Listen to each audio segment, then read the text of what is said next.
낭만서점 101회 시작합니다. 안녕하세요. 제주소년 박경환입니다. 안녕하세요. 평론스는 허입니다. 네, 100회 특집이 지나고 얼마 지나지 않아 저희가 다시 만났고요. 이 공간, 네. 여러분들이 빠진 자리가 고스란히 지금 남아있는데 네. 저희가 마치 앞에 관객을 두는 마냥 네. 서로 마주보지 않고 객석을 향해 텅 빈 객석을 바라보면서 지금 하고 있어요. 네. 의자 배치가 그대로 되어 있어요. 그대로 있어요. 네. 여러분만 안 계십니다. 하지만 듣고 계시겠죠? 네네. 네. 이렇게 놔두니까 우리 짝수회는 네. 계속 공개 방송을 해도 될 것 같아요. 한 해 걸러서. 네. 예, 여러분들을 채우고 싶은 마음이. 듭니다. 근데 이제 곧 정말 한여름이 되고요. 에어컨도 못 키고 저희 방송해야 되는데. 많은 그 후기들이 있었는데, 저희들 보고, 그렇게 더운 데서 고생하는 줄 몰랐다. 이런 얘기가 많더라고요. 네, 여러분 모시는 것도 참, 한여름 또 한겨울에는 죄송스러운 마음이 있어요. 네. 극한 체험으로 한 번씩 모셔도 될 것 같고요. 네, 저희 댓글 소개 좀 해드릴까요? 네, 자, 지난주에 우리가 만나서 100회 특집을 방송을 했는데 네. 벌써 업데이트가 됐습니다. 이 녹음일 기준으로 하루 전에 예. 업데이트된 지 이제 하루 됐어요. 이 100회 특집 방송이 있기 전으로 더 거슬러 올라가서 댓글을 좀 살펴보겠습니다. 클래식 호이님입니다. 네, 저희 얼굴이 기억납니다. 그러니까요. 같이 사진도 찍었는데요. 재팬 드라마 넷 사이트를 둘러보다가 창가의 토토 이야기 중 일부를 포함한 내용이 일본에서 드라마화 된다는 소식을 보고 낭만서점에서 토토 편을 들었던 기억이 나서 전하려고 댓글 달아요. 공개방송 너무 즐거운 시간이었습니다. 감사합니다. 라고. 네. 예. 저희 사이트 들어가 봤더니 그런 소식이 있더군요. 그러게요. 그 밑에 또 오늘도 봄날님이 너무 반가운 소식이네요. 창가의 토토 책 좋아하거든요. 많은 사람들이 보고 느끼면 좋겠다 생각했는데 드라마화 된다니까 좋네요. 아이가 있는 엄마여서 그런지 토토의 엄마에게 많이 배웠거든요. 좋은 정보 감사해요. 라고 답글을 또 달아주셨습니다. 그렇습니다. 이렇게 또 우리가 다뤘던 책들에 관련된 소식까지 우리가 함께 나누는 사이가 됐습니다. 반갑네요. 정말 훈훈하네요. 네. 네. 코스모폴리턴님입니다. 너의 췌장을 먹고 싶어. 방송 듣기 전 책 제목을 봤을 때는 전혀 끌리지 않다가 방송을 듣고 나니 덥석 책을 집어들었습니다. 작가에 대한 이야기, 책에 대한 부분의 이야기를 들으니 책의 재미가 배가 되는 것 같습니다. 방송 듣다 보니 어느새 작가의 다른 소설 던전 애니메이션까지 찾아보고 있는 저를 발견합니다. 좋은 방송 감사드려요 하셨습니다. 아유, 네. 참 저도 제목만 봤을 때는 엽기 소설인 줄 알고 그로데스크인가? 예, 안 끌렸다가 내용을 정말 읽고 나서 괜찮은 소설이다 라고 느꼈습니다. 일독하시고 또 독후감 남겨주세요. 자, 그리고 그 위엔 사진이 올라와 있는데요. 낭만서점 일꾼님이 낭만서점 100회 특집은 청취자들과 함께한 공개방송으로 진행되었습니다. 이렇게 올려주셨고요. 네. 저희들의 모습과 여러분의 모습 그리고 정현 작가님 네, 계시죠? 있습니다. 그리고 NI8님 공개방송 파일 올라왔네요. 한 주만 더 늦게 했어도 서울 올라가서 직접 볼 수 있었는데 아쉽네요. 힝. 그래도 100회 축하드려요. 꼭 200회, 300회 쭉 하셔서 다음에는 제가 직접 보러 갈게요. 방송 잘 듣겠습니다. 낭만서점 화이팅! 네. NI8님 참 이 댓글란에서 많이 뵀는데 공개방송에는 오지 못하셨네요. 네. 다음에 꼭 만날 수 있길 바랍니다. 네. 그리고 오늘도 봄날님이 미리 읽고 간 시대의 소음 쉽지 않았는데 같이 이야기를 나누니 많이 도움됐어요. 시대의 소음을 읽고서 내가 그 시대에 살고 있지 않음에 안심했고 그 시대를 지나온 이들에게 존경을 표하고 싶었어요. 내가 쇼스타코비치였다면 나는 어떤 선택을 했을지 궁금하기도 했어요. 전 그보다 용기가 있었을 것 같진 않아요. 그리고 지금 시대의 소음은 뭔지, 내가 시대의 소음에 맞서 하고 있는 건 뭐가 있을지 물음표가 많아졌어요. 이 소설을 읽고서 쇼스타코비치 음악을 들었어요. 작곡가의 스토리를 알고 나니 더 집중해서 듣게 됐어요. 책이 이제 음악도 찾아 듣게 해주네요. 책과 여러 개의 선물 감사했어요. 아유, 감사합니다. 네. 오늘도 봄날님. 일부러 또 올라오셔서 따로 숙소를 잡으셨다고 그러니까요. 말씀을 해주셨네요. 낭만서점 공개 방송 때문에 1박을 상경에서 1박을 하신 네. 정말 감사한 청취자이십니다. 네. 그리고 고래네 숲지기님 100회 특집 분위기가 너무 좋았네요. 참석하신 분들의 낭만서점에 대한 애정과 독서에 대한 내공이 방송으로도 느껴졌어요. 하필 그날 업무 때문에 신청도 못 해보고 부러워만 했네요. 후기로나마 100회 특집 많이 축하드립니다. 200회엔 꼭 참석해 볼랍니다. 가능하겠죠? 네, 물론 가능합니다. 저희가 200회까지 쭉 달려보겠습니다. 네. K파크님, 100회 감축드리옵니다. 그걸 다 들은 저도 자축하옵고. 어우, 진짜 네, 대단하십니다. 네. 청취자들이 함께여서인지 허인님, 박경환님의 달뜬 목소리가 더욱 매력있네요. 그렇죠. 저희끼리 얘기할 때보다 청취자분들 앞에 계시니까 저희가 좀 들떴었죠. 네. 참석하신 분들의 리액션 덕분에 그곳의 훈기가 더 잘 느껴졌습니다. 소설 전문 팟캐스트, 그래서 더욱 좋아하는 팟캐스트, 낭만서점, 참 좋아요. 이제 샤이하지 말라고 하셔서 낫 샤이하게 몇 자 남깁니다. 네. 네. 그리고 모모아자르님, 안녕하세요. 처음으로 댓글 남겨봅니다. 아이폰도 팟빵이 되는지 몰라 매번 어디에 댓글을 달아야 하나 막막해하던 차에 지난주 공개방송 때 PD님께 살짝 여쭤봤네요. 100회 특집 공개방송이 끝나고 너무 신이 나서 폴짝폴짝 뛰어갔습니다. 그냥 집에 돌아가기 아쉬워 무심코 들린 광화문 교보문고에서 시대의 소음도 구입했고요. 낭만서점 덕에 새로 알게 되어 찾아보는 책들이 많습니다. 앞으로도 쭉 좋은 소설 많이 소개해주세요. 덧붙여 저희 엄마도 낭만서점을 들으시는데 공개방송 간다고 말 못하고 다녀왔네요. 엄마는 이번 방송에서 제 목소리를 알아보실까요? 관전 포인트. 그러니까요. 엄마가 딸의 목소리를 알아보실지. 네. 예.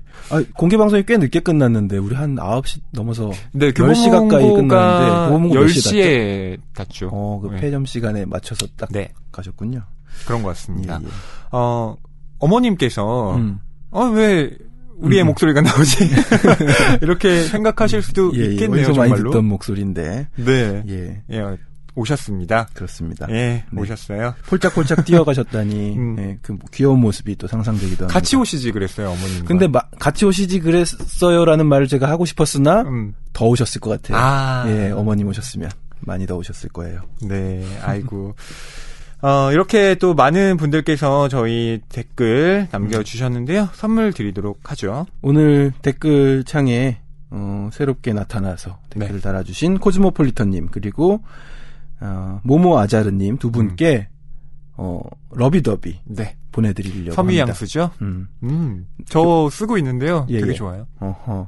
제 방에도 좀 뿌렸습니다. 네. 냄새가 달라지더군요. 자, 그리고 저희 낭만서점에서 송글씨 사연을 좀 보내달라고 말씀을 드렸죠. 그렇습니다. 예. 참 참여가 저조할까봐 걱정했는데 기우였습니다. 굉장히 많이 도착을 했어요. 네. 그래서 좀 소개를 해드리려고 하는데요. 이 필사죠, 그러니까. 네. 본인이 읽은 책 중에서 좋았던 구절을 이렇게 손으로 글씨로 옮겨 적으셨어요. 그 중에서 사노요코의 사는 게 뭐라고 라는 책의 한 구절을 써주셨는데, 나는 깨달았다. 사람을 사귀는 것보다 자기 자신과 사이좋게 지내는 것이 더 어렵다는 사실을. 이 촌철살인의 명구. 예. 울림이 있습니다, 역시. 네. 이런 맛에 필사하는군요. 네. 이 김복영님이 보내주신 글귀들인데요. 또 하나 읽어드리면요. 김현수 소설가의 일 속 구절에서 앞으로 봄이 되면 무조건 시간을 내어 좋아하는 사람과 특정한 꽃을 보러 다니고 잊지 못할 음식을 먹고 그날의 날씨와 눈에 띈 일들을 일기장에 적어 놓으세요. 그래야 되는데 말이죠. 예. 봄 다 지나갔네. 뭐 여름 해도 되죠. 가을이 오면 예. 네. 그렇습니다. 예, 그리고 제가 소개해드릴 송글씨는요. 좀 길어 보입니다. 충북 청주에서 한예진 님이 보내주신 송글씨인데요. 체홉의 산딸기라는 작품을 또 인용을 해주셨어요. 워낙 구절이 좋아서요. 제가 좀 읽어드릴게요. 저는 그때 오래된 꿈을 너무도 명백하게 이룬 행복한 인간을 보았습니다. 삶의 목표를 이루고 원하는 것을 얻어 자기 자신과 운명에 만족한 인간을요. 인간의 행복에 관한 제 생각은 왜 그런지 늘 무언가 슬픈 것과 뒤섞여 있었는데 그 행복한 인간을 보면서 절망에 가까운 힘겨운 느낌에 사로잡혔습니다. 특히 밤에는 더 힘들었어요. 동생의 침실과 나란히 있는 방에 제 잠자리를 준비해주는 바람에 그 녀석이 자지도 않고 일어나 산딸기 접시 쪽으로 왔다 갔다 하며 딸기를 집어먹는 소리가 제 방까지 들렸습니다. 그때 생각했습니다. 이 세상에는 스스로에게 만족한 행복한 인간들이 얼마나 많은가. 그리고 그건 얼마나 억압적인 힘인가. 예. 그 네. 뒤에도 또 길게 예, 이 필사가 있는데요. 네, 옆에서 보니까 굉장히 장문이에요. 예. 기분 좋은 17이라는 네, 사인을 해서 보내주셨습니다. 17이신가 봐요? 예. 아마. 뭐 숫자만 들어도 기분 좋네요. 예. 네. 한 편의 손글씨가 더 있는데요. 이번에는 구절은 한 구절이고요. 그 네? 이후에 본인이 이 구절에서 받은 어떤 감정들을 쭉 길게 써주셨어요. 오늘도 맑음님입니다. 자기 앞에 생 에밀 아자르의 글인데요. 그녀는 이제 숨을 쉬지 않았지만 그런 건 상관없었다. 숨을 쉬지 않아도 사랑했으니까. 이 문장을 읽고서 난 떠오르는 사람이 있었다. 이 세상을 먼저 떠난 나의 조카. 지금도 여전히 이 글을 적으며 눈물이 난다. 그 착하고 예쁜 조카는 천국에 가 있을 거라는 걸 알면서도 눈물이 난다. 마음이 아프다. 쭉 그래왔다. 생각하면 아파서 생각을 거둔 날도 많았다. 그런 내게 이 문장이 좋은 가르침을 주었다. 우리 가족은 여전히 조카를 사랑하고 있다는 사실에 주목해야 하고 우리의 그리운 마음을 외면하지 말고 그리우면 그리운 대로, 아프면 아픈 대로 여전히 사랑하고 있다는 걸 기쁘게 간직하기로 마음먹었다. 14살 소년이 38살의 아픔을 담담히 매만져 주었다. 모모야 고마워 라고 이렇게 남겨주셨습니다. 예. 이렇게 책 한 구절이 또 어떤 사연을 가진 그 마음을 매만져 주기도 한다는 점을 느끼게 되네요. 네. 저희 손글씨 당첨자 바로 저희가 읽어드린 이분들이십니다. 저희가 선물을 드리려고 하는데요. 펜과 책 선물 드리려고 해요. 네. 이번에는 북뉴스@교보북.co.kr로 주소를 남겨주지 않으셔도 될 줄 알았는데 제가 살펴보니까요. 보내는 이 주소를 안 적으신 분들이 몇 분 계세요. 네. 선물 받으실 주소를 이메일로 좀 남겨주시기 바랍니다. 지선 씨한테서 좋은 향기가 나. 향수 바꿨어? 러비더비 섬유향수요. 러비더비 섬유향수? 네, 냄새 배인 옷 신발에 뿌려주면 항균 탈취도 되고 향기는 얼마나 좋은데요. 애들 교복, 남편 정장, 쾌쾌한 박냄새 때문에 고민이었는데 지금 구매해야겠다. 지금 러비더비 신규 가입하면 섬유향수 미니어처 2종이 0원이에요. 빨리 신청해요, 선배. 지금 러비더비를 검색해보세요. 서강준이 추천하는 섬유향수 미니어처 2종을 0원에 드립니다. 당신에게서 좋은 향기가 나요. 러비더비. 책이 가득한 소설을 사랑하는 책방. 이곳은 낭만서점입니다.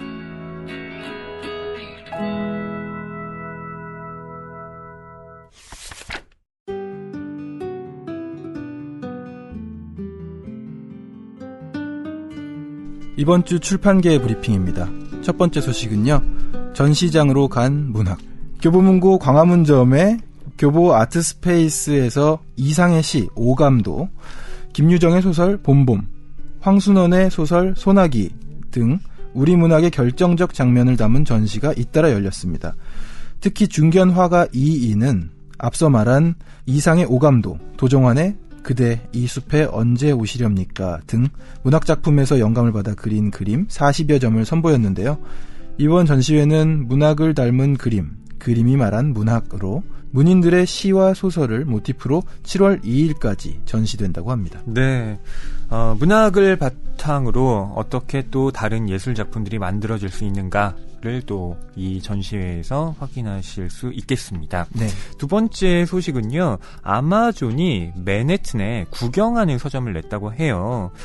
회원 3억 명을 보유한 세계 최대 온라인 유통기업 아마존은 최근 미국 뉴욕 맨해튼 한복판에 오프라인 서점 아마존 북스를 열었습니다. 특이한 점은요, 기존의 서점과 달리 아마존 북스는 고객에게 여기서는 구경만 하고 온라인에서 주문하라고 권장한다고 합니다. 독특한데요? 네, 사갈 수가 없어요. 네. 온라인 서점 아마존이 뉴욕에 굳이 오프라인 서점을 낸 건 온라인으로는 알 수 없는 고객들의 동선, 취향, 구매 패턴 등을 파악하기 위해서라고 합니다. 오프라인에 머물고 있는 판매자와 고객들을 온라인으로 끌어들이고 이들의 구매 정보, 성향을 파악할 수 있는 기회라는 거죠. 맨해튼에 가게 되면 한 번쯤 구경 가보고 싶네요. 알쓸 신잡이 서점가 흔들다라는 소식입니다. TVN 예능 프로그램 알쓸 신잡, 알아두면 쓸데없는 신비한 잡학사전의 줄임말이죠. 네. 이 예능 프로가 서점가를 강타했습니다. 이 프로그램에 출연 중인 김영하, 유시민 작가의 저서를 비롯해서 방송 중에 언급된 책의 판매량이 급증하면서 드라마나 예능 등 TV 프로그램을 통해 소개되는 미디어셀러, 미디어 베스트셀러의 줄임말이네요. 네. 미디어셀러의 영향력이 다시 한번 입증된 셈인데요. 책의 판매량이 돋보이는 도서로는 김영하 작가의 오직 두 사람, 저희가 다뤘었죠. 네. 유시민 작가의 어떻게 살 것인가, 국가란 무엇인가가 있습니다. 특히 알쓸 신잡의 출연진이 가장 감명 깊게 읽는 역사서다라고 말할 정도인 인도 정치인 네루의 세계사 편력은 국내에 소개된 지 13년 만에 교보문고 주간 순위 17위에 랭크돼 화제를 모았습니다. 이상 이번 주 출판계 브리핑이었습니다. 네, 이제 소설에 대한 이야기로 좀 들어가 봐야겠죠. 이번 주 오프닝이 참 길었습니다. 네. 지난주 100회 특집이어서 그랬는지 할 얘기도 많았고요. 네. 여러분이 보내주신 사연과 손글씨도 소개하다 보니 길어졌는데, 이번 주에 소개해드릴 책은 어떤 책이죠? 네. 이번 주 도서는요, 이정명 작가님의 선한 이웃이라는 장편 소설입니다. 그렇습니다. 선한 이웃. 먼저 이정명 작가님 소개부터 해드릴까요? 네. 작가 이정명은 경북대학교 국어국문학과를 졸업하고 여원, 경향신문 등 신문사와 잡지사 기자로 일했습니다.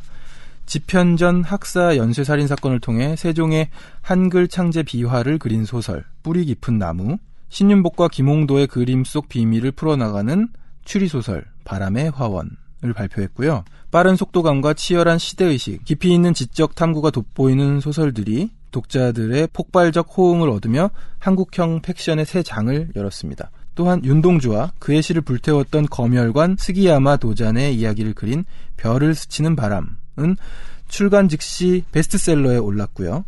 영국, 프랑스, 스페인 등 11개국에 번역 출간되었습니다. 이 작품으로 2015년 영국 인디펜던트 외국소설상에 노미네이트 되었고 2017년 한국 작가로는 최초로 이탈리아에서 가장 권위 있는 문학상 프레오 반카렐라 상의 최종 후보에 올랐습니다. 그 외 작품으로 장편소설 천년 후에, 해바라기, 마지막 소풍, 악의 추억, 천국의 소년 등이 있습니다. 네. 이정명 작가님은 전 드라마의 원작 소설을 쓰신 분으로 먼저 알고 있었습니다. 그러니까요. 네. 저도 이번에 처음 알게 되었는데 이런 한석규, 장혁, 신세경이 출연한 미니 시리즈 뿌리 깊은 나무. 그렇습니다. 예. 보지는 못했지만 문근영 씨와 박신양 씨가 주연을 맡았던 바람의 화원도 이정명 작가님의 이 원작이 있죠. 2008년 드라마군요. 네. 2011년 드라마와 자, 이정명 작가님 참 스토리텔링 능력이 뛰어난 작가로 유명하고 또 워낙 많은 팬들이 있는 것으로 저도 알고 있습니다. 예. 저는 이정명 작가님을 실제로 먼 발치에서 한번 뵀습니다. 먼 발치에서 이야기를 나눈 적은 없고요. 제가 서울국제도서전이 열렸을 때 개막식 날 정유정 작가님과 요조 씨와 이야기를 나눴는데요. 얼마 전 아니에요? 네. 그때는 이제 그냥 일로 갔던 거고요. 제대로 구경을 못해서 주말에 또 갔습니다. 국제도서전에. 역시 문학평론가는 2번 방문합니다. 국제도서전에. 네, 거기서 뭐 책도 사고 그랬는데요. 그때 이 선한 이웃의 출간 기념 행사, 독자의 만남을 그곳에서 진행하고 계시더라고요. 네, 그래서 저도 이렇게 멀리서 봤습니다. 아니, 허희 씨가 진행 안 하는 것도 있어요? 아니, 무슨 소리세요? 진행을 하셔야죠. 그 먼발치에서 보셨구나. 아유, 예. 그 느낌이 근데 묘하긴 하더라고요. 항상 저는. 진행자로서 있는 게 아니라. 예, 요즘에는 특히 계속 진행을 하는 사람이었잖아요. 그 출간 기념회는 누가 진행하던가요? 모르겠습니다. 직접 하셨나? 예, 아마 그 출판사 편집자분이 하신 것 같은데요. 네. 자, 이정명 작가님의 신간, 별을 스치는 바람 이후로 4년 만에 나왔다고 해요. 네. 저희가 책을 거의 바로 구입을 했는데 네. 벌써 2세더라고요. 벌써요? 네. 야, 이 나온 지가 얼마 안 됐는데. 자, 이 선한 이웃. 혹시 경환 씨는 이 책의 표지나 예. 이 제목을 보고 어떤 느낌이 좀 드셨어요? 일단 이분이 이웃인지 모르겠는데 네. 붕대를 감았나요? 약간 아트워크가 예. 이게 좀 고문 많이 당해서 이렇게 여기저기 아픈 걸 형상화한 것인지 뭔지 모르겠지만 네. 예. 뒷면에도 붕대 감고 어디 가고 있네요. 그렇죠. 예. 저는 미이라 같다는 생각이 들기도 했어요. 예. 네. 그리고 좀 기하학적인 도형들. 근데 다 사각형이죠. 예. 그러니까 문 안에 문이 열리고 네. 문이 열린 그 문보다 더 큰 문이 열려 있는 그 통째로 다 문이고. 그렇습니다. 예. 뭐 이런 표지 자체도 이 소설이 담고 있는 메시지를 은유한다고 네. 볼 수 있겠죠. 말하고 보니 은유하네요. 네. 그리고 선한 이웃이라는 제목. 예. 어떠세요? 선한 사마리아인이 생각나기도 하고, 예. 선한 이웃. 과연 선할까라는 생각도 들고. 그쵸. 예. 그러니까 보통 제목이 이러면 안 선한 사람들이 나오는 그렇죠. 게 맞잖아요. 예. 예, 진짜로 제목이 선한 이웃이고 막 착한 사람들이 막 서로 도와가며 예, 아름다운 공동체를 꾸려나가는 소설은 사실 거의 예. 없죠. 새마을 운동하자는 것도 네, 아니고. 뭐 그런 게 아니고서는 이 제목이 그만큼 반어적이라는 걸 그러면서도 한편으로는 진짜 선하고 남들에게는 좋은 이웃일 수 있는데 그 사람이 얼마나 악할 수 있는가. 그러니까 여러 가지 의미들을 이 안에 담고 있는 것이라고 예, 볼 수도 있겠죠. 네. 궁금해지네요. 줄거리 소개를 좀 해주시죠. 네, 이 소설은요 1980년대를 배경으로 하고 있습니다. 얼굴 없는 운동가 최민석 그리고 극작가 겸 연극 연출가로 활동하고 있는 이태주, 연극 배우이자 이태주의 연인인 김진아, 또 최민석을 잡기 위해 동분서주하는 정보기관 요원 김기준, 이렇게 여러 명의 인물들의 관점에서 서술이 되고 있습니다. 네. 이 김기준이라는 인물은요, 정보기관 요원이 된 이래 특유의 감각으로 승승장구를 하고 있는데요. 그런 김기준에게 얼굴 없는 운동가, 이 뒤에서 민주화 운동을 지휘하고 있는 최민석을 검거하라는 명령이 떨어지게 됩니다. 이 워낙에 신출귀몰하고 용의주도한 이 최민석을 잡기 위해서 김기준은 온갖 정보 그리고 자신의 모든 감각을 집중하는데요. 하지만 눈앞에서 그 최민석을 놓칩니다. 그렇게 임무에 실패한 김기준은 한직으로 자천을 당하게 되고요.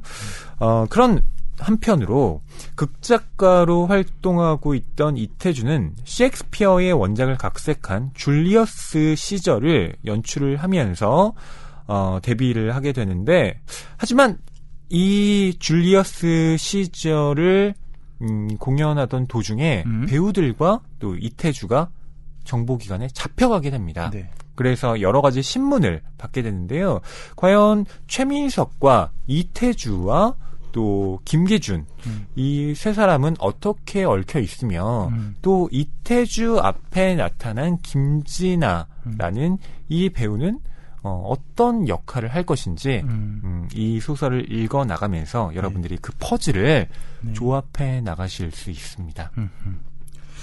이게 대학로가 배경으로 되다 보니까 소설을 읽으면서 대학로 한번 가보고 싶다는 생각이 들더라고요. 저는 그쪽에서 대학로를 많이 가거든요. 그러시겠네요. 네네. 네. 제가 이제 나온 학교가 그쪽에 있어가지고요. 정말 연극 무대의 메카죠. 뭐. 네. 사실 저는 연극 제대로 본 거는 한두 편 정도였고 어렸을 때 개그 콘서트 이런 거 봤는데 정말 배꼽 빠지게 네. 웃으면서 봤던 기억이 좀 나고. 그쵸. 예. 그런 개그 콘서트, 그러니까 개그맨들이 또 직접 운영을 하는 소극장들도 있어요. 있잖아요. 예, 박승대홀, 네. 갈가리홀 막 있고요. 네. 제가 연극 비슷하게 무대에 올려서 장기 공연한 적이 있습니다. 어떤 작품이요? 안녕 제주소년이라고. 제주소년의 일대기를 그린 음악극이죠. 예, 저희가 노래를 만들게 된 배경. 첫 장면부터 교복을 입고 나와요. 그러니까 주연 박경환, 네, 유상봉. 박경환 유상봉으로 했었던 거죠. 그래서 그 스토리가 담긴 앨범도 발표를 했고요. 어바웃 제주소년. 네, 그래서 대학로인인 척 약간 그 배우들이랑 같이 식당이 있어요. 네네. 배우들만 오는 식당이 있더라고요. 거기서 밥도 먹고 하면서 그 기분 괜찮더라고요. 그러면 연출도 직접 하신 거예요? 그렇죠. 대본 쓰고 이렇게 했었던 거예요. 뭐 데뷔를 하신 거예요? 대학로에서 보낸 2주가 아주 인상 깊습니다. 재밌었어요. 이 이태주가 연극을 연출한다는 것이 이 소설에서는 굉장히 중요한 모티프예요. 뭐 소설을 여러분들이 또 직접 읽어보시면 아시겠지만 작품 전체가 한편의 연극 무대처럼 꾸며져 있습니다. 그래서 이 인물들이 자기의 역할을 충실히 수행하는 배우 같다라는 느낌을 좀 받기도 했어요. 네. 지금 줄거리 소개하면서도 언급이 됐지만 이태주가 셰익스피어를 원작으로 한 각색한 줄리어스 시저 연극 이제 진행하고 있을 때 네. 분장을 다 지우지도 않은 채로 이렇게 좀 떠들고 있었는데 네. 갑자기 서슬퍼런 사람들이 들이닥치니까 그 장소가 지금 이제 쉬는 시간이었는데 네. 마치 연극의 한 장면처럼 변해갔다 그쵸. 하는 그런 구절들 그렇습니다. 인상 깊었습니다. 줄리어스 시저가 문제가 된 건요. 원작에 권위라는 단어로 옮긴 부분이 있었는데 그걸 마지막 공연 때 이건 권위라기보다는 독재라고 해야 그 분위기가 살 것 같다라고 해서 이태주가 권위라는 단어를 독재로 바꿉니다. 단어 하나 바꿨죠. 네. 근데 그 당시에는 정보기관원들이 연극 무대에도 계속 검열을 했나 봐요. 그래서 그런 독재라는 단어가 실제로 무대에서 발화가 되고 과연 그것 때문인지는 알 수 없지만 어쨌든 정보기관원들이 그 이후에 들이닥치는 거죠. 예, 모두를 잡아갔던 거죠. 네, 그렇습니다. 자, 1980년대 저는 1980년대 하면 우선 1987년이라는 그 상황이 떠오릅니다. 네. 왜냐하면 2017년이 87항쟁, 바로 30주년이 되는 해였기 때문이죠. 얼마 전에 지나갔죠. 그 6월 항쟁 기념식도 있었고요. 이 대형 포털에서 며칠 동안 계속 있었던 것 같아요. 이한열 열사의 사진들. 예. 그리고 뭐 박종철 열사도 있고요. 예. 네. 1987년 1월에 박종철 당시 대학생이었죠. 고문을 받다가 숨지는 안타까운 사건이 벌어집니다. 네. 당시 그 사건을 담당했던 사람이 책상을 탁 하고 치니까 박종철 군이 억하고 죽었다라는 말도 안 되는 유명한 그 사건을 그런 식으로 은폐하고 축소하려는 말을 하죠. 물론 아니었습니다. 물고문이 있었고요. 네. 끔찍한 폭력들이 그 안에서 자행되고 있었죠. 그렇습니다.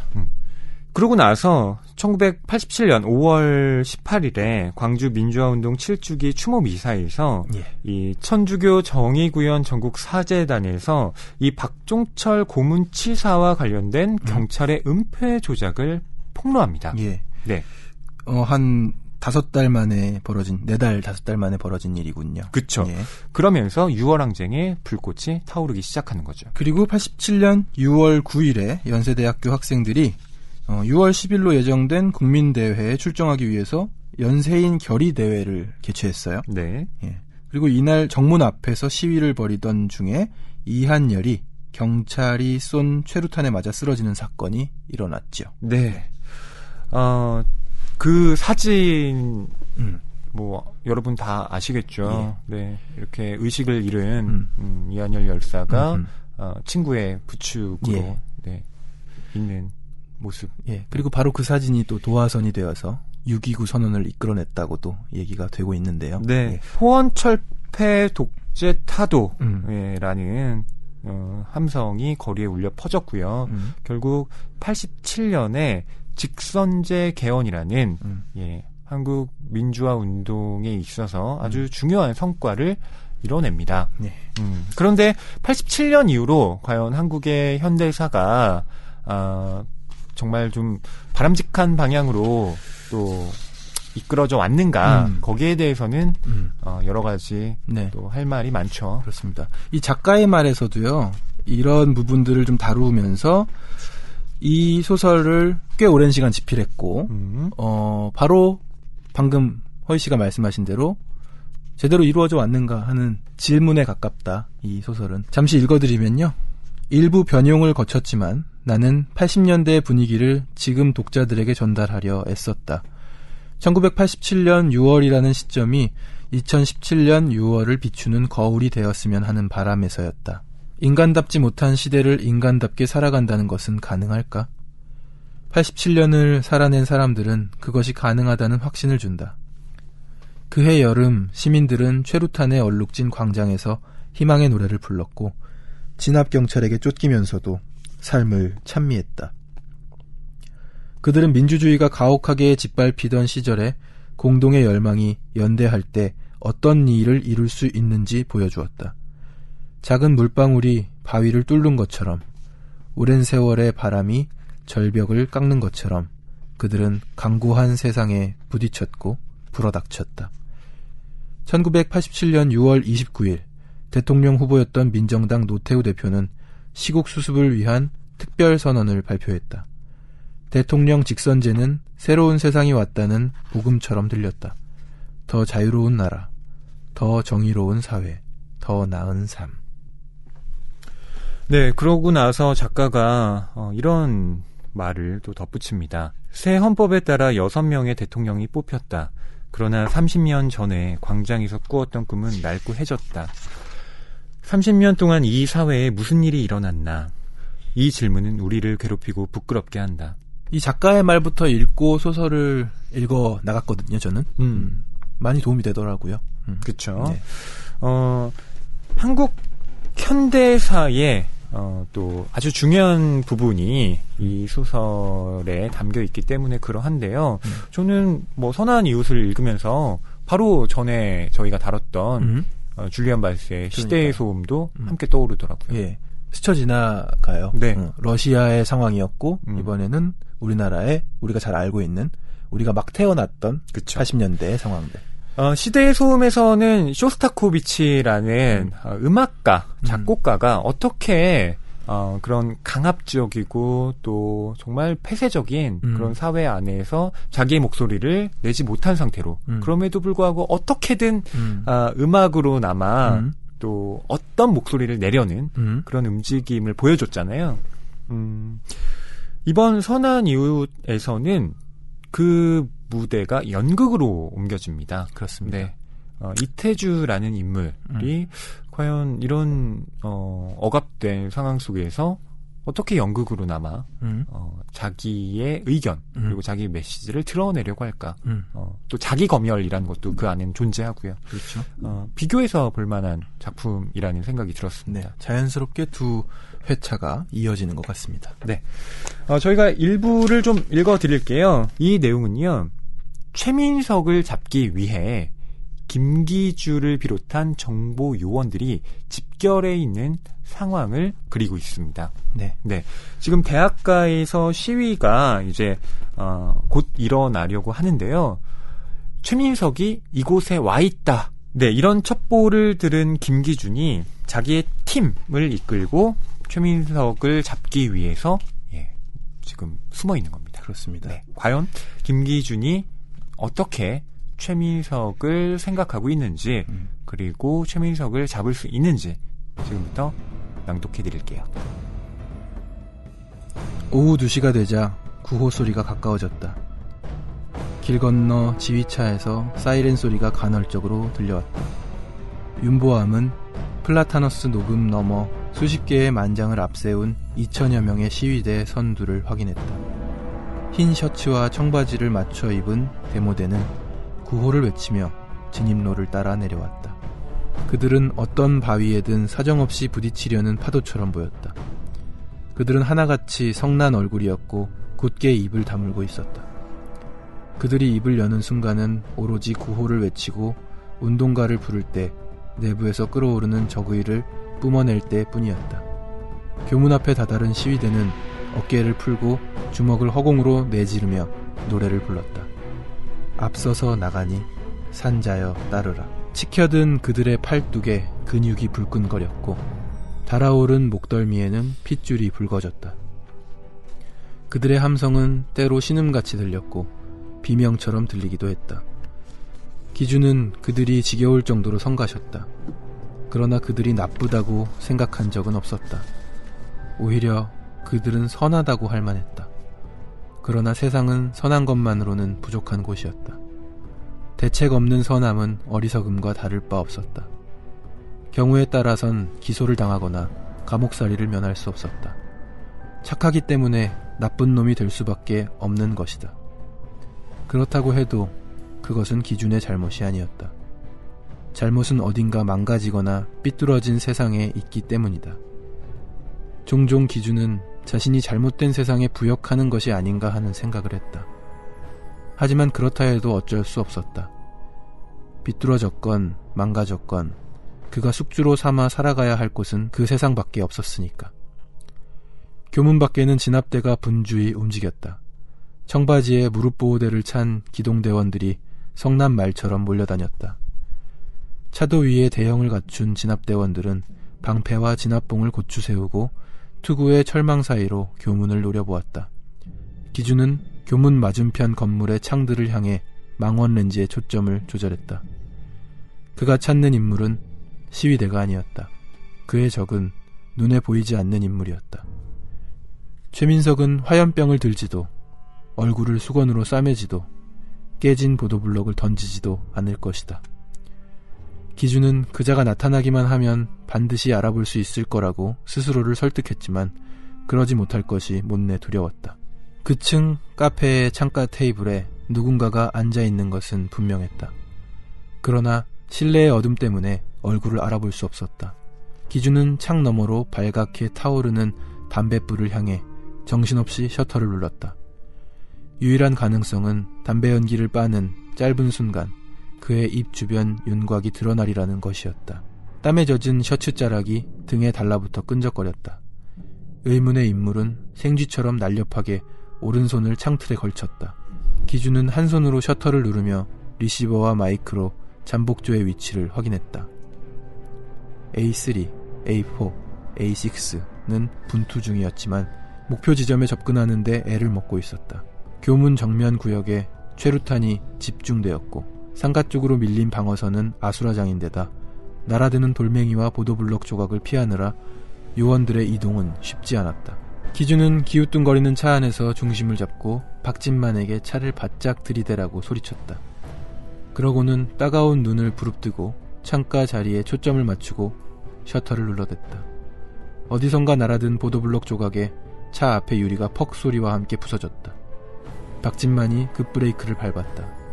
요란한 브레이크 소리에 창틀의 손가락이 어둑한 그늘 속으로 사라졌다. 누군가 재빨리 움직이는 윤곽이 보였다. 제기랄. 기준은 반사적으로 뒷문을 박차고 차에서 뛰어내렸다. 거리는 아수라장이었다.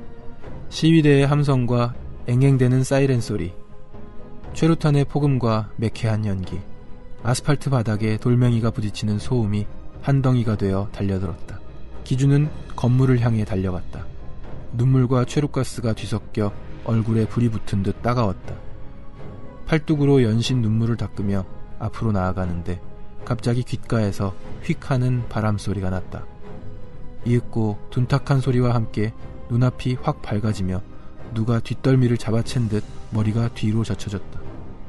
전기가 끊어진 것처럼 눈앞에서 모든 빛이 사라졌다. 쟁쟁거리는 목소리가 잡음과 함께 이어폰에서 울렸다. 기준은 가물가물해지는 의식으로 안간힘을 다해 생각했다. 작전은 실패했다. 네, 김기준, 최민석을 잡기 위해 만반의 준비를 했는데 네. 그 작전이 실패로 돌아갑니다. 아까도 말씀드렸듯이 최민석은 얼굴 없는 운동권의 어떤 심장, 네. 예, 핵심인데 얼굴도 알지 못하고 뭐 지문도 안 남기고 관련 인물들도 뭐 알 수가 없고요. 예, 찾을 수가 없는데 너무 중요한 인물이라 이제 작전을 펼쳐서 네. 잡으려고 했던 거죠. 저는 최민석이라는 인물을 생각하면서 박노해 시인이 떠오르더라고요. 왜 그렇죠? 박노해 시인이 처음에 등장을 했을 때 얼굴 없는 시인이었거든요. 정체를 몰랐습니다, 사람들이. 근데 시가 너무 좋은 거예요. 그리고 이 시는 와, 도대체 뭐지? 라고 할 정도로 당시에 그 민주화 운동에 몸을 담고 있었던 사람들에게 커다란 영감을 줬습니다. 그렇군요. 네. 근데 박노해라는 이 이름 자체가 이제 필명이었고요.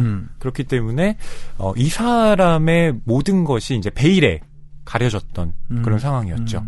물론 뭐 나중에는 그 정체가 밝혀졌지만요. 잘 모르는 사실이었네요. 그러면 필명이면은 본명 밝혀졌나요? 그럼요. 네. 이 박노해 시인에 대해서 제가 왜 알고 있냐면 제가 논문을 하나 발표했거든요. 근데 그게 시와 경제라는 무크지입니다.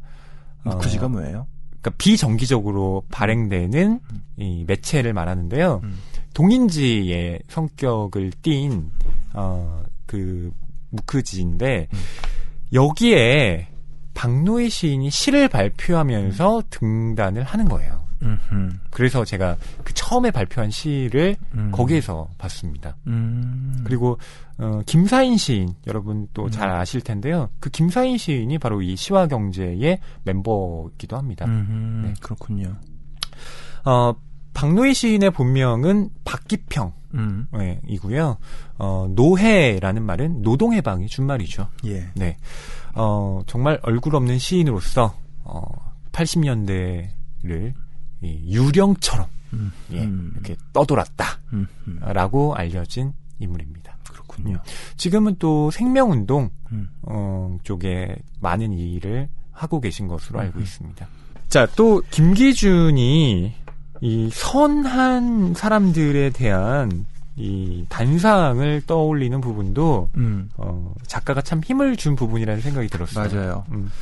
오히려 그들은 선하다고 할 만했다. 그러나 세상은 선한 것만으로는 부족한 곳이었다. 네. 대책 없는 선함은 어리석음과 다를 바 없었다. 경우에 따라선 기소를 당하거나 감옥살이를 면할 수 없었다. 그러니까, 뼈가 있는 문장들입니다. 예, 뒤에 문장은 착하기 때문에 그들은 나쁜 놈이 될 수밖에 없는 것이다. 라고 예. 예, 해요. 제가 학부 때 예. 이근한이 나오고 뭐 그 저창살의 햇살이 뭐 이런 노래가 배경이 되는 예. 예, 그런 연극을 좀 했었거든요. 고문기술자 이근한. 예, 고문기술자 이근한. 딱 이런 논리였어요. 착하기 때문에 그들은 나쁜 놈이 될 수밖에 없다. 써. 계속해서 뭐 쓰라 그러잖아요. 그쵸. 이 책에도 나오는데 고문하고 뭐 이제 살면서 잘못했던 거 쓰라 그러고. 네. 예. 저는 연기는 하지 않고 음악을 맡았는데 예. 심장이 뛰더라고요. 무대에 오르고 싶더라고요. 어떤 역할로요? 글쎄요. 거기 없는 역할이겠죠? 다 혼내주고 싶으니까. 그러니까. 이 참 선함이라는 기준 그리고 악함이라는 기준을 어떻게 설정하느냐에 따라서 이건 참 편리한 논리가 되기도 해요. 정권에 반대하면 그리고 그 정권이 법을 틀어지고 있기 때문에 그 법을 어기는 자들은 모두 다 말하자면 범법자고 나쁜 놈들이다. 그런데 그들의 어떤 범법이라고 하는 것이 사실은 법이 잘못되었기 때문에 한 거를 하는 것이었잖아요. 그들의 동기 자체는 어떤 선함일 수 있는데 결과로서 악한 것이 돼버리는 이런 아이러니한 상황이 한국 현대사에 펼쳐지는 것이고요. 네. 자, 최민석은 근데 여기서 붙잡히면 안 되죠. 시작했는데 이제 막. 네. 예. 이제 17쪽 저희가 읽었는데 예, 당연히 김기준이 붙잡아서는 안 되는 인물입니다. 아주 교묘하게 이 김기준의 또 수사망을 빠져나가요. 그리고 김기준은 최루가스가 터진 와중에 갑자기 의식을 잃고 쓰러져 버립니다. 네. 처음으로 임무에 실패해요. 김기준이. 엘리트인데 거의. 네. 예. 정말 총애를 받고 있던 정보 요원이었고 자기의 팀을 꾸린다는 것은 정말 그 능력을 인정받고 있다라는 증거거든요. 자기의 팀이 뿔뿔이 흩어지는 수모를 겪게 됩니다. 근데 이 팀의 해체를 명령한 사람이 누구냐? 바로 관리관이라는 인물입니다. 네. 이름도 없죠? 관리관이에요. 네. 이 관리관은 그러니까 김기준처럼 팀을 운영하는 사람들을 여럿 거느리고 있는 존재예요. 네. 그리고 아주 뛰어난 지적 능력을 갖고 있는 것처럼 보입니다. 예. 예. 이게 스포가 될지도 모르겠으나 네. 이런 인상을 받습니다. 우리 공포 영화 소우 있잖아요. 아. 거기서 모든 것을 다 다 알고 있는 그 가면 쓴 사람 있잖아요. 예. 그 느낌이 좀 나요. 그렇죠. 이 인물은 원래 또 대학에서 학생들을 가르치는 선생이기도 했다라고 나와요. 예. 그러니까 관리관이요. 읽는 책들도 전부 다 지식인들이 읽는 굉장히 어려운 책들을 읽습니다. 그러니까 학생운동, 민주화운동에서 내세우는 논리를 이 관리관은 꿰고 있는 거예요. 근데 그 논리가 타당하다는 것을 알고 있으면서도 그 논리를 어떻게 제압할 것인가, 그리고 그들을 왜 우리가 구속해야만 하는가를 반대 입장에서 논리적으로 해명하는 사람이기도 하죠. 나는 너희들의 머리 위에 있다. 그쵸. 라는 인상을 주네요. 네. 실제로 이런 정보기관에서 일하는 사람들이요, 정말 엘리트 중에 엘리트라고 해요. 뭐 검찰에서도 그렇잖아요. 특수부는 정말 검찰 중에서도 소수의 사람들만이 들어갈 수 있는 그런 곳이고, 공안부처럼 이들이 이렇게 뛰어난 능력을 바탕으로 한 일이 참으로 어이가 없는 것이었는데, 예. 바로 어떤 사건을 조작해서 예, 학생들을 구속한다던가, 예, 없는 사건을 만들어내서 어떤 민주화 운동의 세력을 억압시키는 예. 그런 방식으로 기능을 했던 거죠. 예. 좋은 머리를 아주 나쁘게 쓴 거예요. 아니 국정농단 사태 어떤 인물들이 막 스쳐 지나가네요. 그렇죠. 구속되지 않은 인물도 스쳐 지나가고, 네. 구속된 사람도 스쳐 지나가고. 맞습니다. 예. 실제로 다 연관이 있죠. 네. 그러니까 선한 이웃일 수 있습니다. 그분들은. 그 둘이 끼리끼리 선한 이웃이었네. 같이 일하고. 네. 막 이렇게 어린이들이 아저씨 안녕하세요. 그러면 아유 얘들아 안녕 뭐 이러면서 참 아이들도 잘 돌봐주고 예. 뭐 클래식 음악을 즐겨 들으며 수준 높은 교양인으로서 사람들에게 친절하게 저 사람 참 선한 이웃이야. 이렇게 판단될 수 있는 사람인데 실제로는 그렇지 않았죠. 예. 정말 선한 이웃일까요? 선한 이웃이라는 제목이 섬뜩하게 다가오는. 그러니까 저는 여기에서 떠올랐던 인물이 또 그 한나 아렌트가 예루살렘의 아이만이라는 글을 썼거든요. 이 아이만이 누구냐면 바로 나치 전범입니다. 그렇습니다. 네. 이 아이만의 재판 과정을 지켜보면서 나중에 그러니까 아이만이 붙잡히거든요. 악이란 얼마나 평범하고 진부한가에 대한 글을 써요. 그러니까 이 아이만이 되게 나쁜 놈이 아니라 위에서 시키는 대로 했어요. 네, 그냥 그렇게만 얘기하는 인간이었던 거예요. 밥 그러니까, 먹고 시키는 대로 하고. 네, 예. 맞습니다. 나는 시키는 대로만 했고 내 잘못 없습니다. 이 아이만이라는 사람이 가족을 참 아끼고 다른 사람들에게는 평판이 좋았던 인물이라는 점도 진짜 아렌트로서는 이해할 수가 없었던 그렇습니다. 네, 부분이었죠. 예. 꽤 여러 번 언급되는 것 같아요. 네. 아이 희만에 대한 이야기, 한나 아렌트의 글. 예. 이런 논리에 대해서 경원 씨는 어떻게 생각을 하시나요? 선함이 곧 악함이 되고 악함이 곧 선함이 되는. 너무 어려운 질문인데요. 사람이 시대에 영향받지 않고 살기는 힘들다고 봐요. 하지만 정말 아이 희만처럼 변명만 하고 사는 것도 옳지는 않은 것이 아닌가. 당연히 그렇게 생각을 하게 됩니다. 네. 그렇기 자기 때문에 판단이라는 것, 그렇죠. 그리고 무엇이 옳은가에 대한 생각은 정말 끊임없이 해야 되는 것 같아요. 물론 조직에 있으면 그 조직의 논리에 충성을 해야 한다라고 생각하기 쉽지만 조직이라는 것 역시 우리 사회의 어떤 그렇죠. 올바름으로서 기능을 해야 되는 거잖아요. 그러니까 윗세대들과 대화를 하다 보면은 그 단순한 예로 그런 게 있었어요. 박정희가 다카키 마사오로 활동했던 거. 아니 어떻게 그럴 수가 있습니까? 저는 어리니까. 네. 이제 근데 박정희 대통령의 통치 아래서 살아오셨던 저희 아버지 연배나 이렇게. 그러면은 일제 시대 때 그 정도는 다 있었어. 어떡하라고. 이런 반응들이 네네. 오는 것을 보면서 정말 그 시대를 살아오셨던 분들의 생각은 다를 수 있구나라는 거를 실감했던 경험이 있어요. 그렇지만 그러면서 동시에 생각했던 건 시대가 바뀌었을 때 변명처럼 드릴 수 있는 일들을 그 이전 시대에도 하지 않을 수 있는 용기가 있어야 되는 건 아닐까? 이런 생각이 들더라고요. 그러니까 그럴 수 있죠. 그러니까 그럴 수 있는데 그렇다고 해서 그게 정당화되는 건 아니죠. 그러니까요. 네. 예. 시대 상황이 모든 것을 정당화해주는 것이 아니기에 개개인이 용기를 가져야 되는 게 아닐까 하는 생각을 해봅니다. 진짜 어려운 문제인 것 같아요. 이 80년대 30년밖에 지나지 않았는데 이런 시대적 문제가 2017년에도 사실은 반복되고 있다는 느낌이 들죠. 네, 저희가 읽어드릴 두 번째 장면은요. 이 이태주라는 인물이 연극을 공연하다가 붙잡혀갑니다.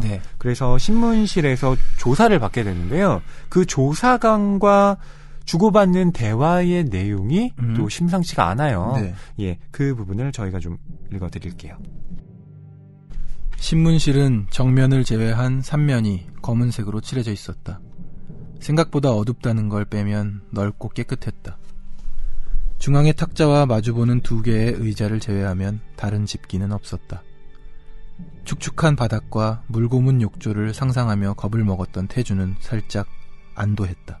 그를 짐처럼 방 안에 부려놓은 젊은 요원이 말없이 사라졌다. 얼마나 시간이 지났는지 지나가기나 하는 건지 알 수 없었다. 무엇보다 자신의 죄가 무엇인지 알 수 없다는 것이 가장 난감했다.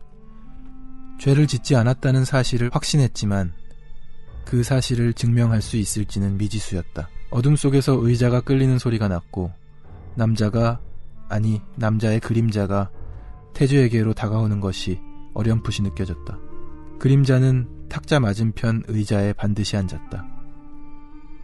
잠시 후 조서 작성용 타자기의 키가 탁탁 소리를 냈고 이름과 주소를 묻는 질문이 지나가는 말처럼 들려왔다. 태주는 최면에 걸린 것처럼 반사적으로 자신의 이름과 주소를 불렀다. 타이핑 소리가 의외로 요란하다는 생각이 들었다.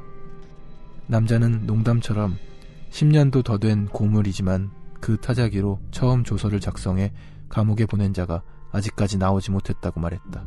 그는 미리 준비한 자료를 토대로 태주의 출신과 가족관계, 성장 환경에 관한 질문을 했다.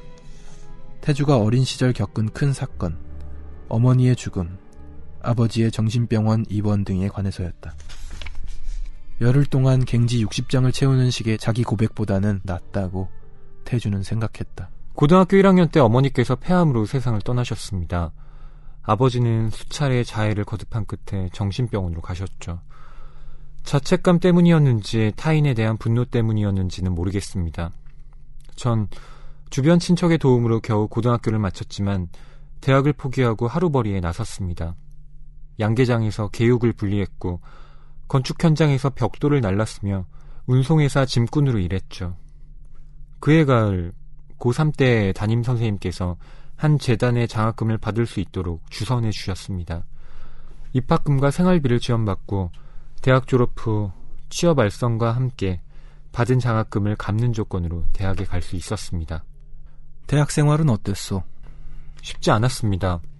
장학금을 받았지만 공부와 돈벌이라는 두 개의 수레바퀴를 동시에 굴려야 했죠.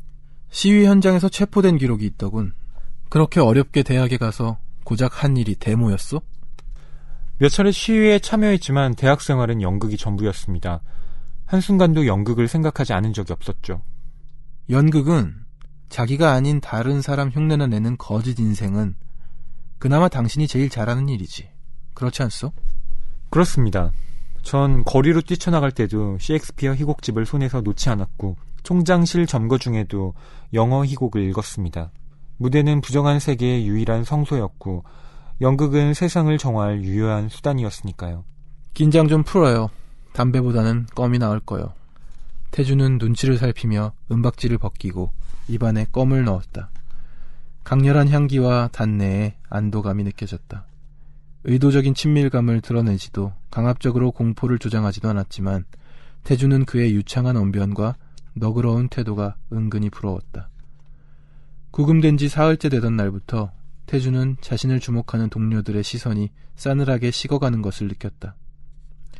좁은 방 안에서 서로의 땀냄새와 역겨운 똥통 냄새를 함께 맡고 있지만 그들은 태주가 자신들과 다른 어떤 입장에 있으며 특별 대우를 받는다고 생각하는 것 같았다.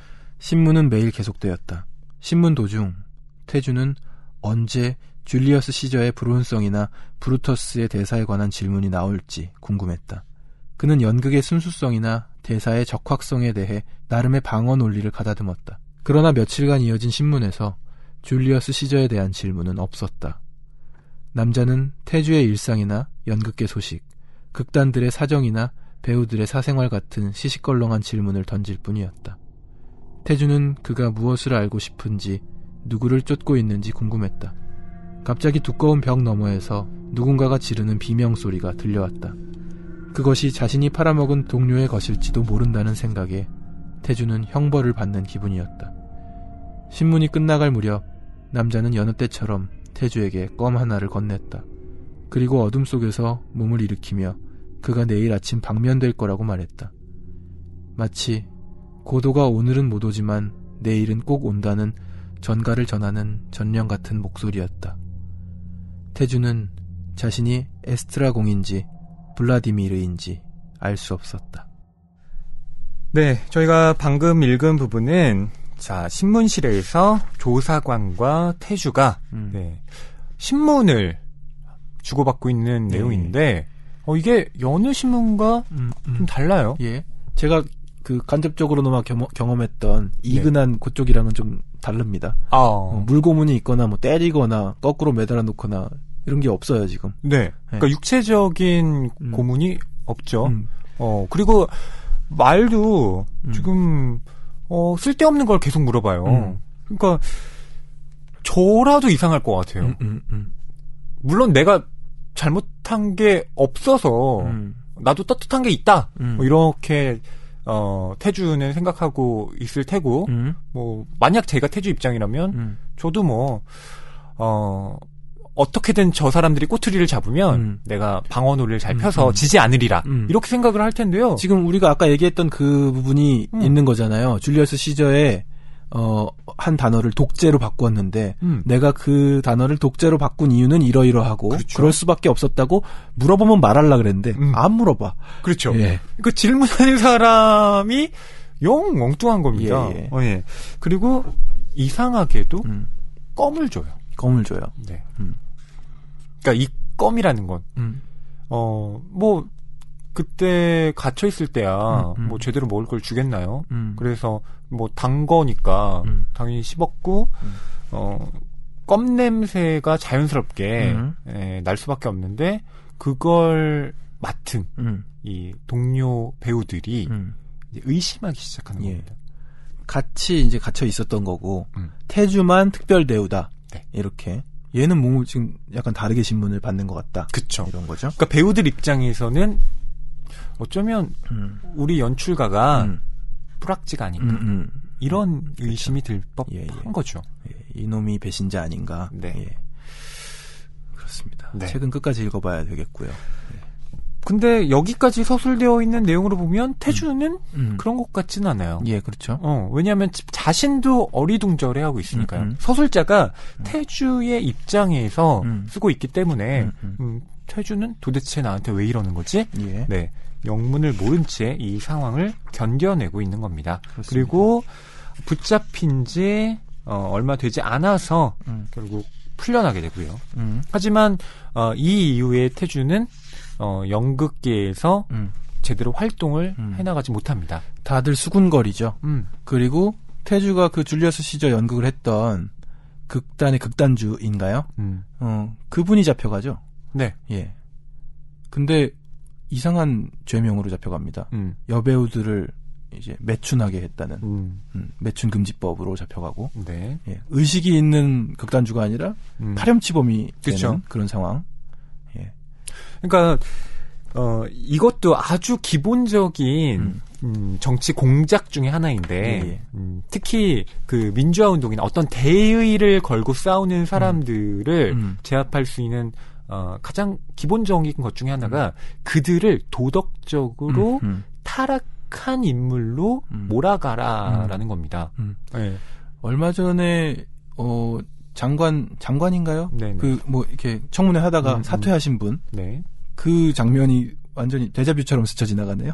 예, 그런 일도 있었고. 예. 예. 그러니까 그것이 뭐 실제라면야 당연히 비판 받아야죠. 잘못했으면 예. 뭐 아무리 대의를 내걸어도 그 사람이 잘못한 부분, 네, 짚고 넘어가야 합니다. 그런데 어떤 경우에는 그렇지 않음에도 불구하고 그 사람이 도덕적으로 흠결이 있다라는 방식으로 여론몰이를 하면 예. 그 사람이 주장했던 모든 의견이 예. 한순간에 먼지처럼 날아가 버리죠. 예. 이 극단주의 경우도 나름대로 의식을 가지고 이런 연극 활동을 이제 지지하기도 하며 해온 사람인데 전혀 다른 죄목으로 잡아간 거예요.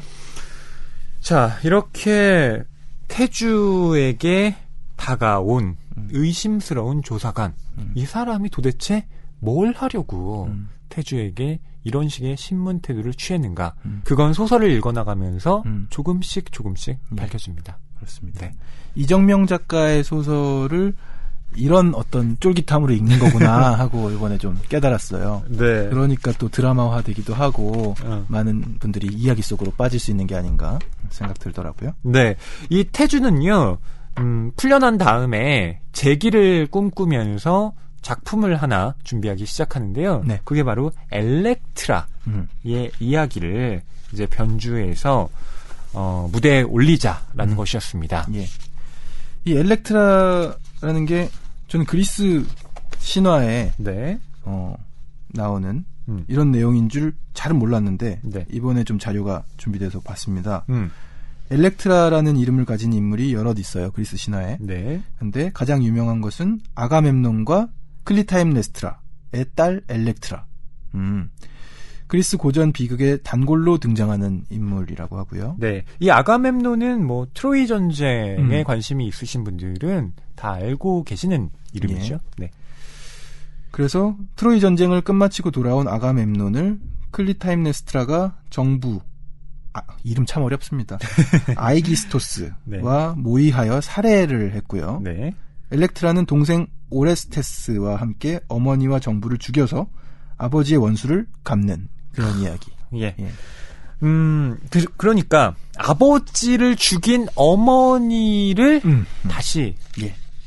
딸과 아들이 죽이는 그렇죠. 어머니와 그 정부를 죽이는. 예. 그렇죠.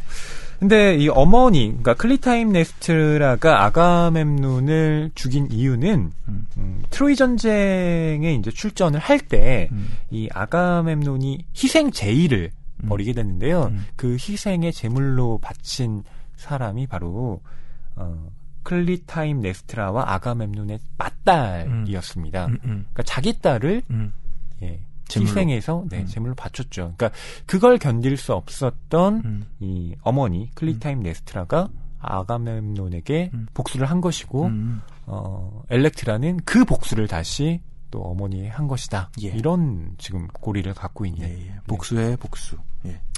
그리고 엘렉트라는 또 이 엘렉트라 콤플렉스라는 그러니까 오이디푸스 콤플렉스에 대비되는 그런 개념으로 쓰이고 있기도 하죠. 이 엘렉트라라는 연극을 공연하기 위해서 여배우가 필요하잖아요. 예. 그 배역에 적합한 여배우를 이태주가 발견하게 됩니다. 대학로를 지나다니다 보면은 눈에 띄는 포스터가 꼭 하나쯤 있어요. 아, 뭔지 알 것 같아요. 지나다녀 보신 분들은 아시겠죠? 네. 많이 노출이 심한 그런 포스터 있어요. 꼭. 네. 그 때마다 꼭 하더라고요. 어느 극장에선가 이제 합니다. 근데 좀 뉴스화되기도 하는 것 같던데 이 연극에서 어떤 배우가 이제 이렇게 노출을 한다. 그러니까 이게 영화로 보거나 뭐 영상으로 보는 그런 게 아니잖아요. 네. 실제로 그 장소에 갔는데 노출을 하면서 연극을 하니까 연극이 굉장히 잘 되는 거죠. 이 소설에서도 만석 찍었다고 나오더라고요. 근데 그게 이제 작품성이 있는 노출이냐 아니면 그거 없이 진짜 관객들의 말초적인 흥미를 자극하기 위한 그런 노출이냐는 또 다른 문제인데요. 그런 연극을 본 적이 없어서 모르겠는데 궁금해지긴 하네요. 작품성 있는 노출은 어떤 종류의 것일 것인가. 그러니까 보통 소설에서도 어떤 성애 장면이요. 그 이야기의 내용과 적절하게 결합이 되면서 그러니까 개연성 있게 나오는 성애 장면이랑 정말 이건 누가 봐도 이쯤에서 나와줘야 독자들이 책을 계속 읽겠다 싶어서 연출시킨 거는 명백하게 달라요. 그렇죠. 개연성 없이 나와서 몇 분간 지속되고 전혀 이제 다시 돌아가지 않고 그렇죠. 그런 것들이 있겠죠. 네네. 그러니까 아주 쉽게 포르노와 어떤 그 예술성 있는 그런 성애 장면을 구분할 수 있는 건 포르노는 바로 본론으로 들어갑니다. 네. 아무 맥락이 좀 더 설명해 주시려고요? 아니 뭐 버전이 워낙 다르니까. 그쵸. 그러니까 외설과 예술을 가르는 차이, 뭐 이런 걸 늘 얘기하지만 화두가 많이 되죠. 가장 중요한 건 이 성애 장면이 목적이 되느냐, 수단이 되느냐, 그런 차이에 그렇겠네요. 또 달려 있어요. 그 목적이 되는지 수단이 되는지 확인하러 한번 이제 가봐야 되겠는데. 뭐 가셔도 됩니다. 경환 씨 뭐 한번 가보시죠. 예전에 어렸을 때 그 대학로를 돌아다닐 때는 과연 이런 연극을 누가 볼까 싶긴 했어요. 근데 그게 그렇게 잘 된다고 나중에 들어보니까. 그쵸. 근데 경환 씨가 이런 얘기를 한 이유가 바로 그 엘렉트라의 정말 주인공으로 삼을 만한 그 배우가 바로 김진아. 김진아가 등장합니다. 라는 인물이기 때문입니다. 이 김진아는 바로 그 삼류 연극에 출연한 배우죠. 우리가 방금 얘기한 좀 약간 개연성 없는 그러한 연극에서 이제 노출이 심한 바로 여주인공. 근데 그 우연한 기회에 태주가 그 연극을 보게 되고 진아에게 배우로서의 매력을 느낀 거예요. 그러니까요. 독특해요. 그리고 이 태주가 무대와 객석이라는 이 잡지인가요? 서평집인가요? 연극 잡지에 글을 쓰잖아요. 그 글이 그녀의 우편 배달부라는 이 작품은 성공한 실패작이다.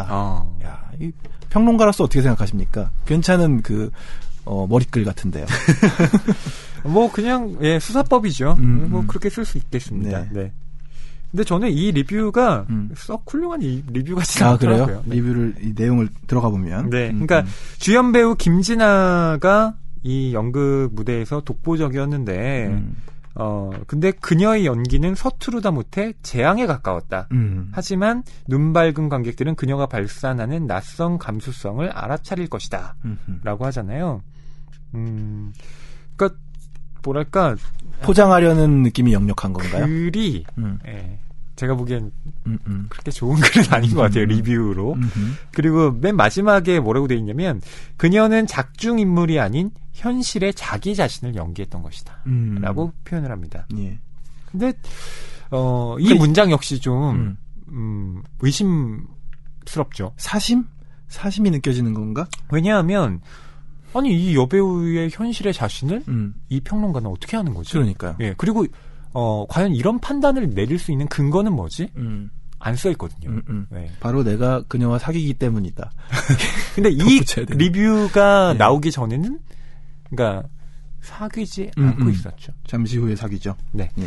자, 김진아와 이 이태주가 서로 이야기를 나누는 장면이 있는데요. 이 리뷰가 나온 이후에 이들의 대화를 저희가 좀 읽어드리도록 하겠습니다.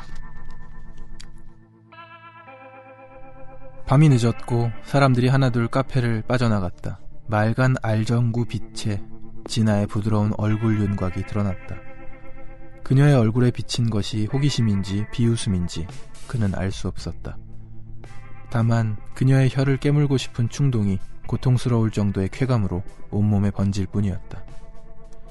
그날 그녀를 바래다주다 골목길에서 서로의 혀를 깨문 그들은 그때부터 삼류 연애극의 주인공이 되었다. 며칠 후 그는 한 특급 호텔 양식당에서 그녀를 만났다. 아르누보풍 벽지와 생유리로 장식된 실내에 쇼팽의 녹턴이 흐르고 있었다.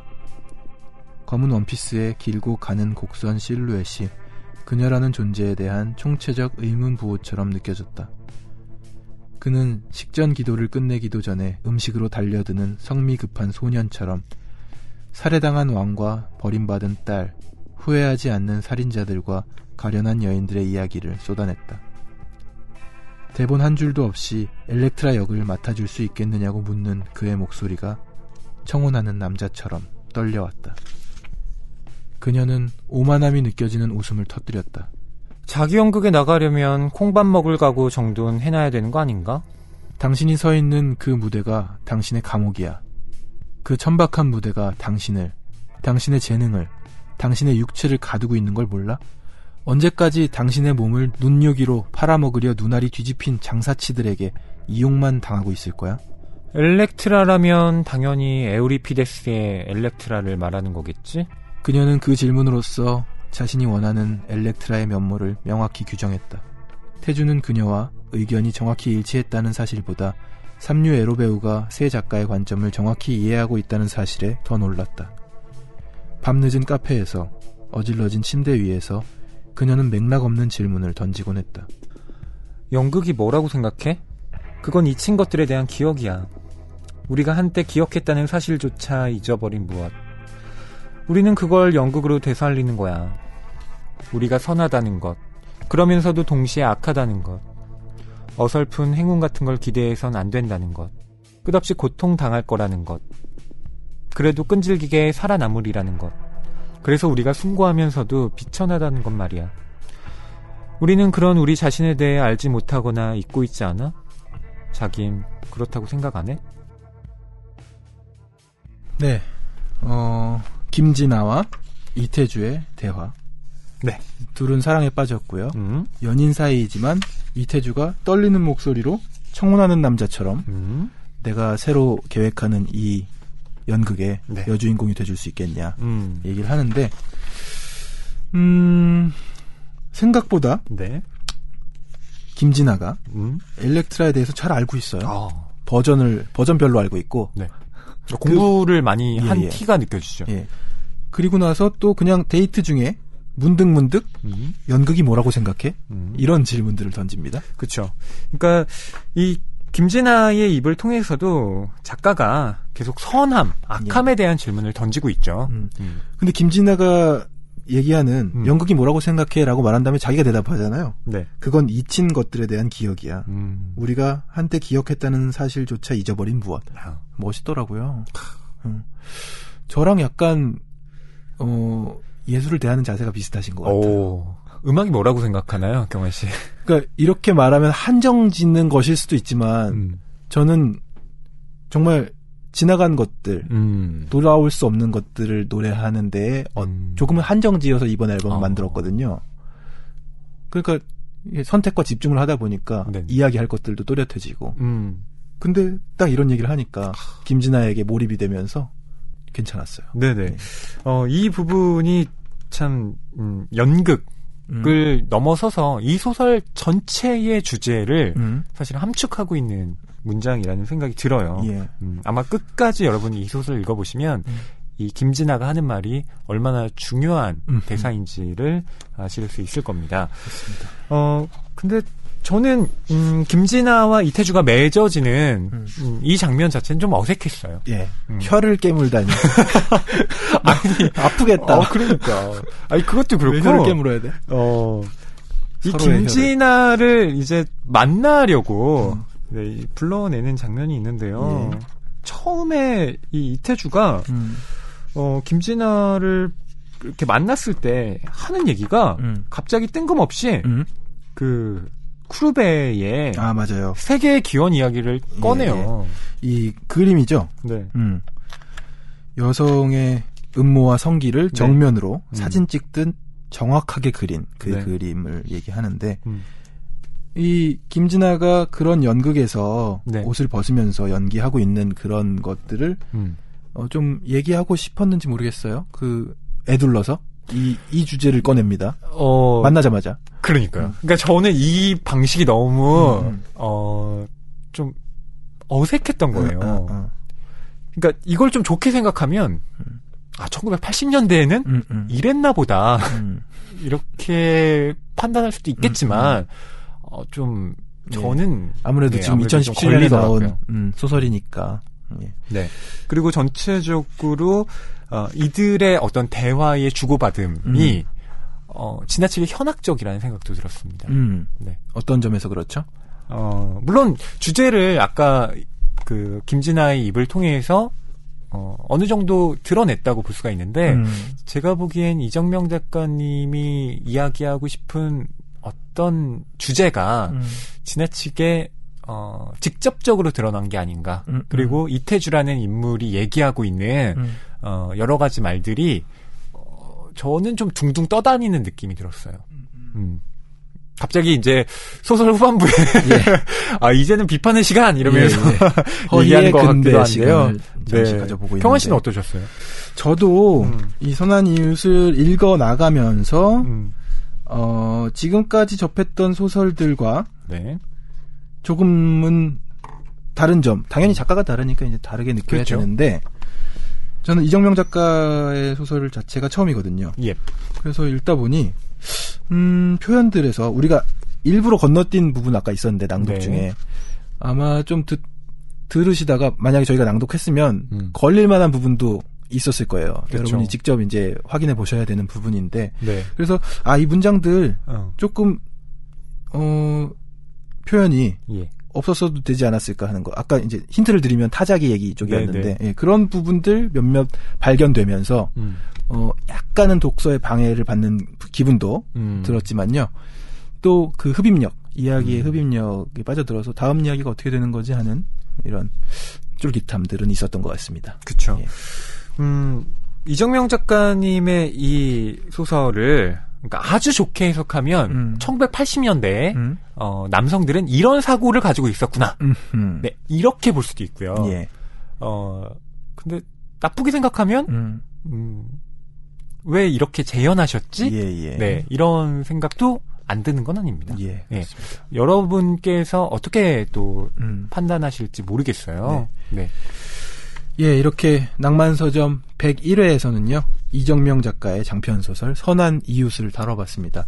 저희가 다룬 내용은 지금 이렇게 펼쳐보면 한 소설의 3분의 1 지점까지인데 그 뒤는 여러분이 확인하시면서 이야기들을 즐겨주시면 좋겠습니다. 이게 지금 최신작이라 저희가 스포일러를 말씀드리기가 좀 어려워요. 맞아요. 그리고 스포일러를 설령 말씀드린다고 해도 이게 중간중간에 어떤 모든 디테일들을 하나하나 다 언급을 해야 되기 때문에 제가 보기엔 한 5회 정도의 방송이 필요할 것 같아요. 맞아요.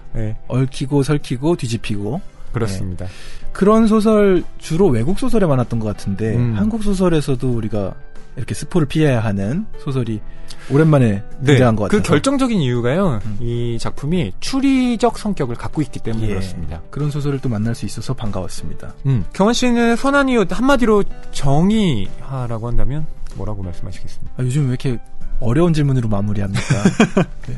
보통 별점 같은 거 매기면서 딱 한 줄 평 하잖아요. 경환 씨 한 줄 평 듣고 싶어서요. 예, 선한 이웃. 과연 선할까? 누가? 누가 선하지? 네, 이런 질문들 갖게 되고요. 네. 80년대의 어떤 모습들 들여다볼 수 있는 소설이어서 흥미로웠습니다. 저도 한 줄 평 할까요? 예. 세계는 무대. 모든 사람은 배우. 그런데 그걸로 충분할까? 네. 요걸로 끝내겠습니다. 네. 이렇게 낭만서점 101회 이정명 작가의 선한 이웃을 다루었습니다. 저희는 다음 주에 다시 찾아올게요. 독자 여러분 안녕하세요. 작가 이정명입니다. 이번에 4년 만에 선한 이웃이라는 새로운 소설로 여러분과 만나 뵙게 되었습니다. 오랜만이라고들 말씀을 해주시는데요. 저에게는 좀 더 열심히 쓰지 그랬냐라는 질책으로 느껴지기도 하고, 앞으로 좀 더 열심히 써야겠구나. 그래서 좀 더 자주 독자분들과 만나 뵙고 교류하는 그런 뜻깊은 시간을 가졌으면 좋겠다 생각했습니다. 이 이야기는 크게 세 인물이 하나의 사건을 두고 각각의 어떤 관점에서 그 사건을 설명을 해 나가고요. 그 각각의 이야기가 중간에서 이렇게 모아지면서 하나의 큰 사건이 발생을 하게 되고 그 사건의 여파로 또 각각의 인물들이 운명이 달라지는 그런 형식을 취하고 있습니다. 그래서 전체적으로 봤을 때는 약간 모래시계 형태가 아닌가. 그래서 저는 그렇게 생각을 하는데요. 좀 무거운 주제를 담고 있다라고 볼 수도 있겠지만 그 무거운 주제를 실어 나가는 하나의 형식이나 어떤 장르적인 방편으로는 저는 굉장히 가볍고 빠른 어떤 스릴러의 문법, 스릴러의 어떤 형식을 택했기 때문에 이야기 자체의 어떤 몰입감이나 그런 것들을 충분히 즐기시면서도 또 현재의 우리 사회에 대해서 또는 권력과 개인의 충돌 또는 어떤 개인의 선택에 대해서 그다음에 30년 전의 역사를 통해서 우리가 30년 후를 어떻게 만들어갈 것인가에 대한 생각들 이런 것들을 아마 공유할 수 있지 않을까 그런 생각을 합니다. 올 여름 유난히 더운 계절인데요. 여러분들 건강히 보내시고 또 시원한 수박 한 접시 옆에 두고 같이 즐길 수 있는 이야기가 되었으면 합니다. 감사합니다. 네. 세계 대해서 이야기한 거 조금